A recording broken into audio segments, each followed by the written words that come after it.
One of these days, I'm going to get those strips and rolls and strip and roll all over the place. I'm gonna just be just mummified in LED lighting.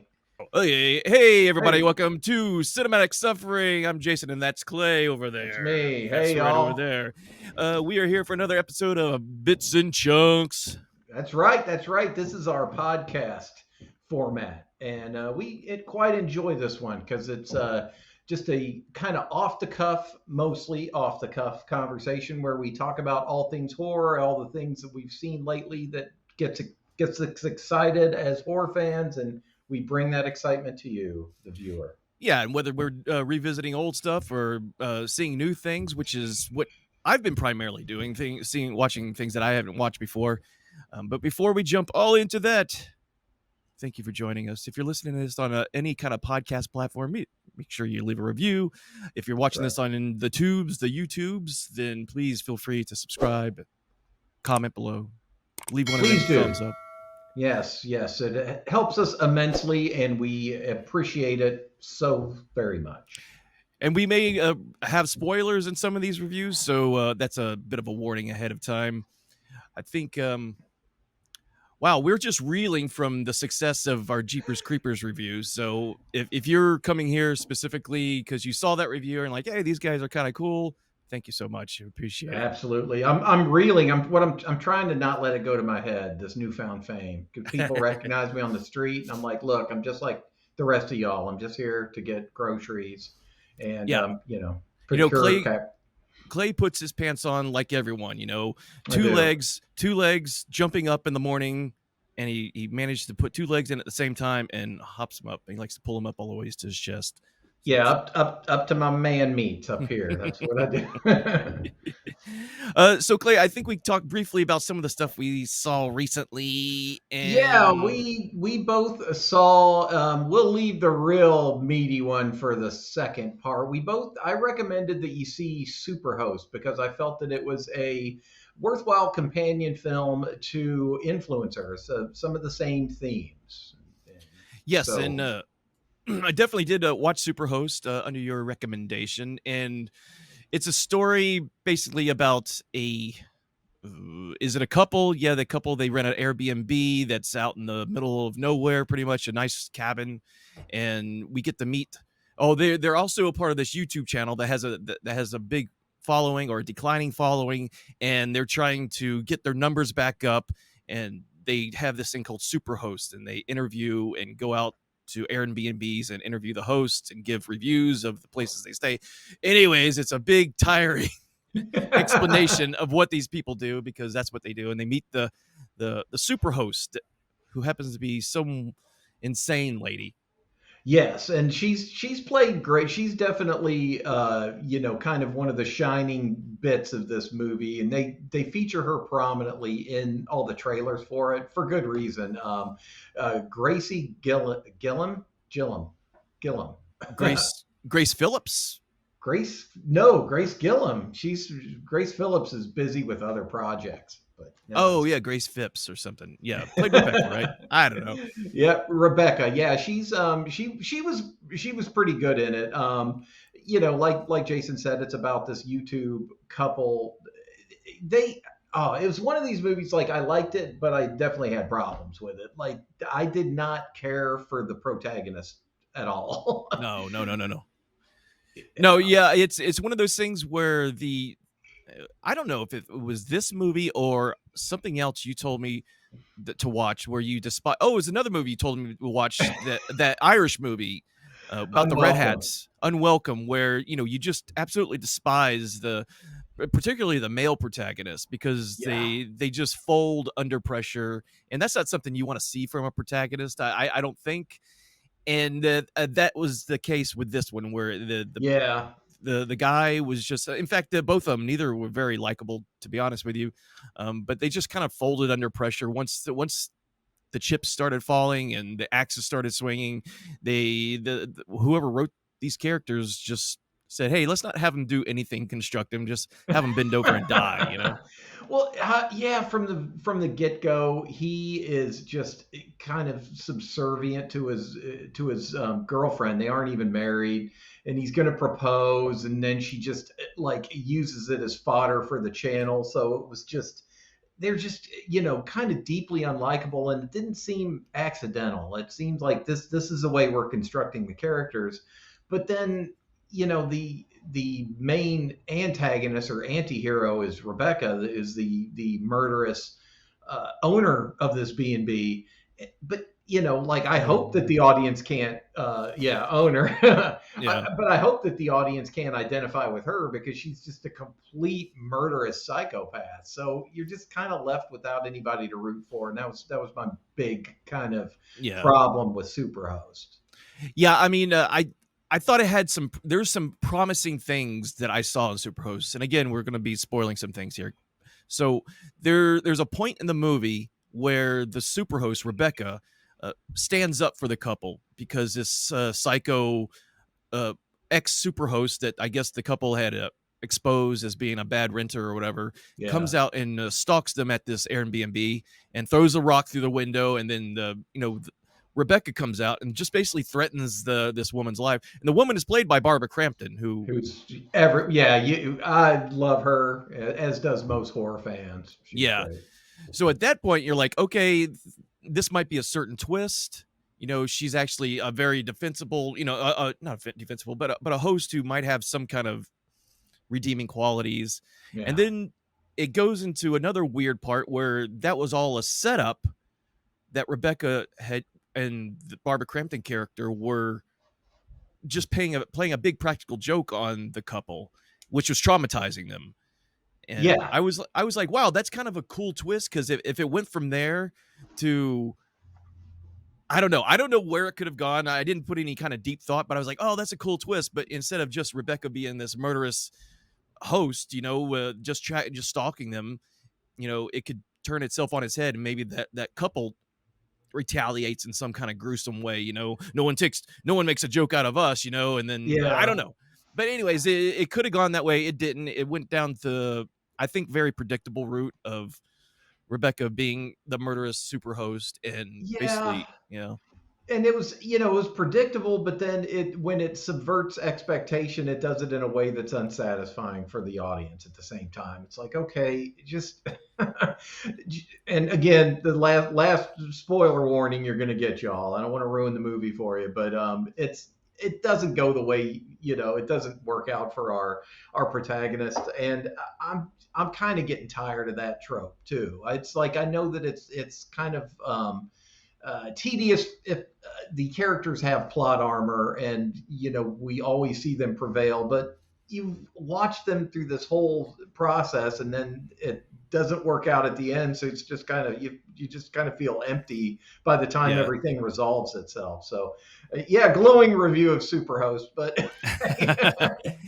I mean, it's a good point. We talked about it briefly off mic about how some movies are, by the time the protagonist and protagonists get to the very end and go through all this hardship and this pain and this trial by fire, and you think, oh, they're going to come out on top, and they just wind up dead.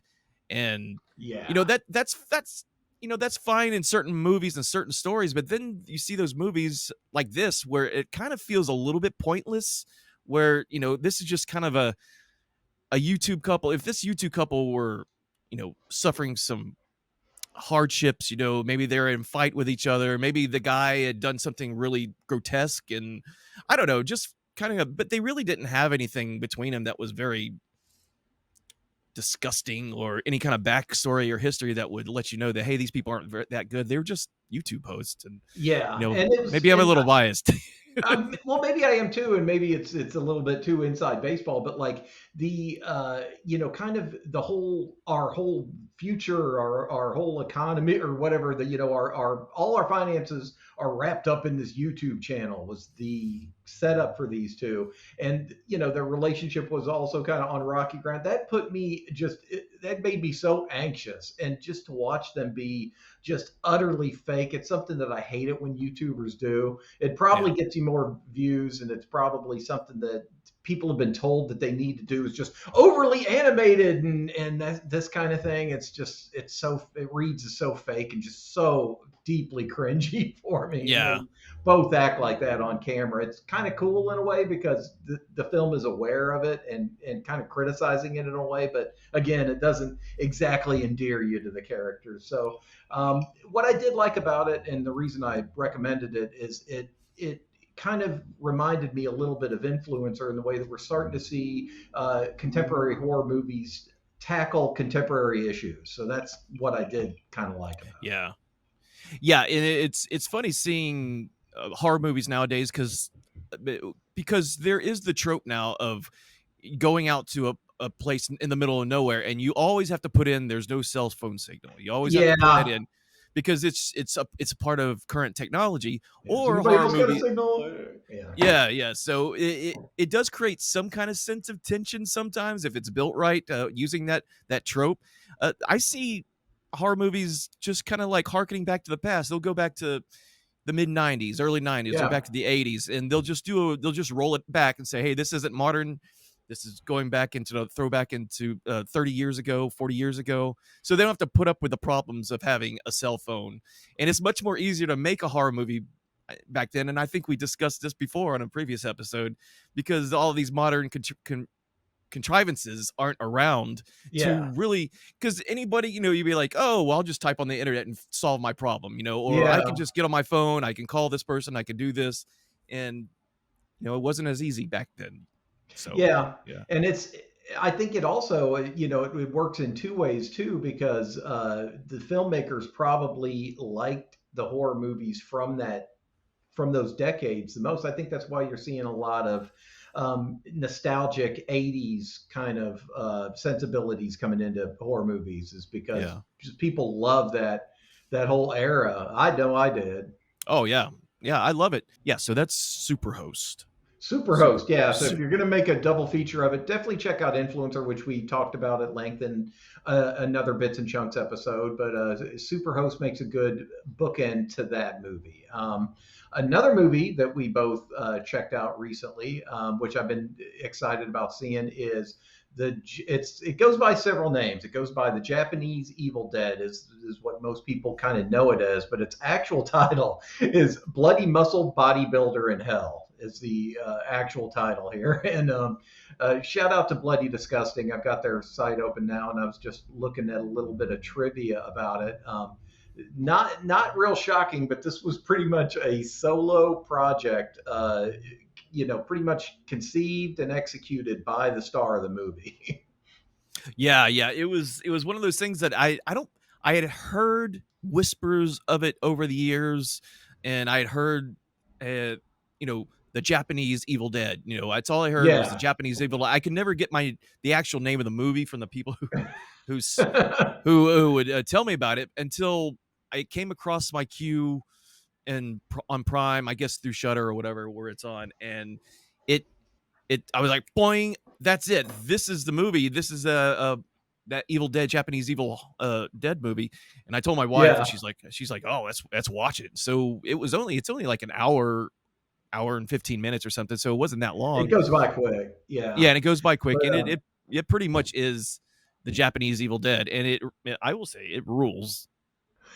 it was a fan film through and through. It was like, I knew it was going to be heavily inspired by the Evil Dead, but I didn't realize it was such a fan film that it just literally was a fan film. It was this kind of heartfelt fan film of the Evil Dead movies, with all of the kind of over the top Japanese kind of qualities. It was Yeah. filmed in the director and star's father's home that was about to be demolished, and instead of just they were planning to have it demolished, and he said, "Oh, this would be a perfect place to film my Evil Dead tribute.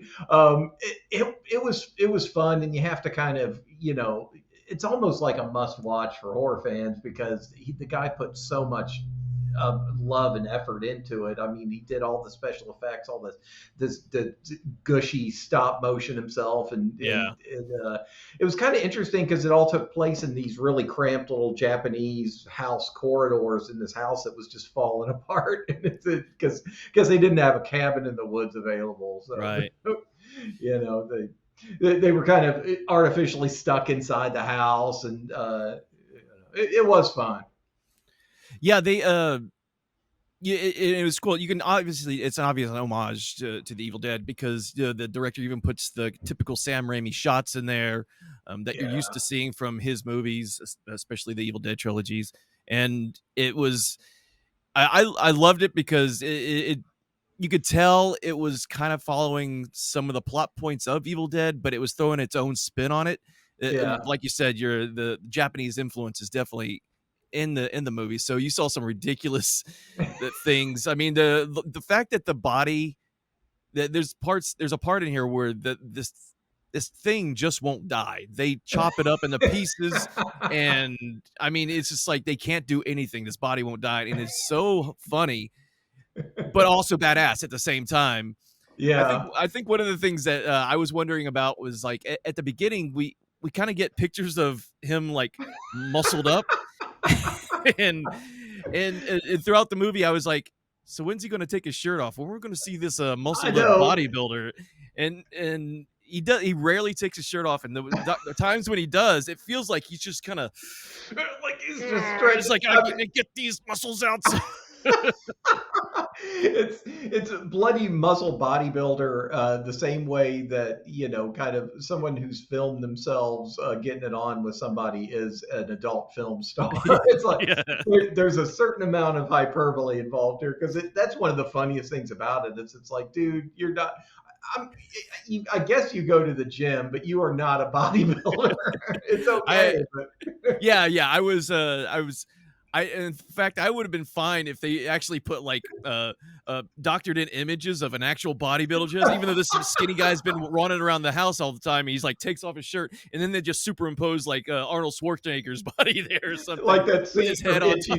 Itchy, like that scene from Itchy the Killer when the dude's just like yoked out underneath. Oh It. yeah. He's just this diminutive little guy, huge when he takes his shirt off. That would have been hilarious. But Yeah, uh, I think calling him a bodybuilder is a little bit of a stretch. He was in good shape. Don't get me wrong. I mean, no, yeah, he's lean, but that's about it. He hasn't. It looks like he hasn't gotten started on the building part of the right, yeah. process Maybe yet. he But it should have was. called it. He should have called it early bloody muscle bodybuilder in Helms. Just I'm just getting my journey started, guys. Yeah, hit the gym, low carb. I'm walking every day, drinking water instead of sody pop. Yeah, it was fun. I mean, you could. It's one of those movies that it's like you're either on board or not. To criticize it and to pick at it is Yeah, really pointless. You might as well just not even watch it because it's like, yeah, man, this is it's a and one man band of a movie. it's a one man band. I mean, yeah, I mean, and it just keeps getting cranked up. I mean, Yeah, the more it goes on, you're just thinking how much more shit can happen, and more shit happens. yeah. And I was like, God damn, dude, it's like, Some of the yeah, artwork from it is amazing. I'm looking at the at some of the like limited edition Blu-rays you can get, and it seems like it'd be worth getting a physical copy just for the posters and stuff in there because right. it's just awesome. Yeah. A lot of these are great drawings and that they have here, but yeah, what a movie, dude. I was, Yeah, it's definitely, if you got a Shudder account, you definitely need to check it out. yeah, absolutely. All right. What's next up on the list, yeah? You mentioned The Invitation, which we saw last year in the theater, and it's on. I believe you can see it on Netflix now. Is that where they're Yeah, showing it? yeah, it's on Netflix right now. Excuse me. And that one was surprising. That was right around the time when we started to get back out into the theaters regularly. It took us a while to kind of get back into the swing of things, life after the plague and all that. Yeah. And it was directed by Jessica Thompson and written by Blair Butler and stars Nathalie. I think it's Emmanuel, pronounced Natalie. Natalie Emmanuel. She's the lead actor in it. I take it. Yeah. Yeah, she was Hmm. great in Game of Thrones. Oh, that's right. Yeah. Yeah, I was pleasantly surprised because it's one of those things where I didn't know if she would be able to carry a film as the lead, and she did great in it. I thought. Yeah, I was pleasantly surprised. Not pleasantly surprised. I was just pleasantly, I guess I should say, we're to see her because I think she's a beautiful woman for one, and Oh, yeah. she carried this film pretty hard. It was great. The guy who plays Walter Deville, this Thomas Doherty, it felt like his face was just chiseled out of this stone. Like he's like, I can imagine his face chiseled like a Roman emperor or something, because it's unreal to think that this guy's face is natural. Well, I made the joke after we watched it that I bet the actor's face hurt at the end of the day from making handsome face throughout the Yeah. entire game of shooting because he just got that smarmy and the basic setup. One thing I would recommend if you're going to see this movie, don't look at the trailer because the trailer gives away way too much. Like what we're getting ready to do probably, but it ruins the movie. Like it shows you every beat of the movie, beat for beat. It shows you everything that happens in the order that it happens in. Like you're told about the entire setup, which is I guess when you're making a horror movie trailer, you need to kind of get people interested in it, but they Yeah. almost ruined the movie for you. It was basically this woman finds out that she's got family in England that she didn't know about, and then she goes to meet them, and lo and behold, they're all vampires. That's not a spoiler because it's the first thing you find out in the trailer. But Yeah. they're the contemptible aristocratic variety of vampires. So you very much take pleasure in them getting thwarted towards the end of the movie. Yeah, I've been wanting to see it for a while. I'm a sucker for vampire films. I'm just pausing for applause. Applause is going on right now. Thank you. You're You welcome. can put that in post. Yep, yep. And yeah, and so I had seen a brief trailer of it. I don't think I even watched a full trailer because I did want to go into it. I knew it was about vampires, but I didn't know the sustenance. Yeah. I didn't watch the theatrical trailer like very closely. So when I watched it on Netflix just recently, it was just like boom. It was everything that I saw was brand new. So, and then the twist at the end, which, I kind of figured out a quarter of the way before anything ever started, just from them using familiar names from literature that you're probably already familiar with.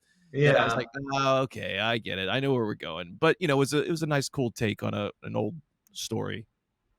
Yeah, it kind of reminded me, well, the last journey of the Demeter reminded me of this movie in the way that they were both safe. You could tell that they were aimed for a mainstream audience, so they weren't too bloody or gory, and they both looked really pretty, just immaculate. Yeah, Cinematography, just almost too perfect. Like everything, just you could I bet a lot of the shots just had nothing actually in the shot until post production, and both of them did exactly what they advertised that they were going to do. There were zero surprises, but they were still fun, kind of comforting, junk food horror movies in a way. can you link? Because I haven't seen Demeter just yet, but can you link? Are these universes linked here? The Invitation and No, Demeter? No. Oh, that'd be no, they cool if it just was. it would be cool, and like I know we didn't specifically, go out to talk about the Demeter, but that was the way that movie ended was made you want to see a subsequent sequel. It was like, okay, it was Yeah. set up great for like almost a much better movie as the sequel, but I kind of compare them because they both had vampires in them, and they both had a really, kind of crisp, clean cinematography, Yeah. lighting, and familiar actors. Both of them had people from Game of Thrones. Yeah. But at this point, every decent actor has been in Game of Thrones. It seems like so. Yeah. Yeah. I mean, if anyone hasn't figured out what piece of classic vampire literature we're talking about, I'm not even going to say it. You should know what we're Now, talking about. So, yeah, yeah. If you don't know, then read a book. You plebe. So is that? I think that's about it for the stuff that we've seen. I guess that's about it. Do you have anything else to add? No, just check out the other content we got on the channel, everybody. We do jokey, hilarious commentary on some movies. Some of it scripted, some of it improvised. So if you're a fan of folks like MST3K or Riff Tracks, you'll like what we do there. We do reviews once in a while. We'll jump into the world of horror video games. That's definitely something that you bring a lot of strength to the table there with that one. And we're always trying to put out stuff, and we hope you enjoy what we got. Yeah, if you stuck around this long, thank you for joining us. Cinematic Suffering here. More great content coming. We've already got our fingers in other little things we're gonna work out, and we'll catch you guys on the flippity flips. I'm still trying to find an outro. I guess flippity flip. I'm not going to use that one, so we'll go back to the drawing board. Well, for the old premise, it was life is pain, and so are bad horror movies. But we're not really attacking only bad horror movies now, so it's Right. a little bit tougher. So yeah, we'll come up with a contest where you can have my zombie shirt if you win. Ooh, I won't even wash it or anything. I was about to say unwashed. Yeah, definitely. All right, guys, thank you so much for joining us. I'm Jason. I'm Clay. And we'll talk at you later. Bye. See ya.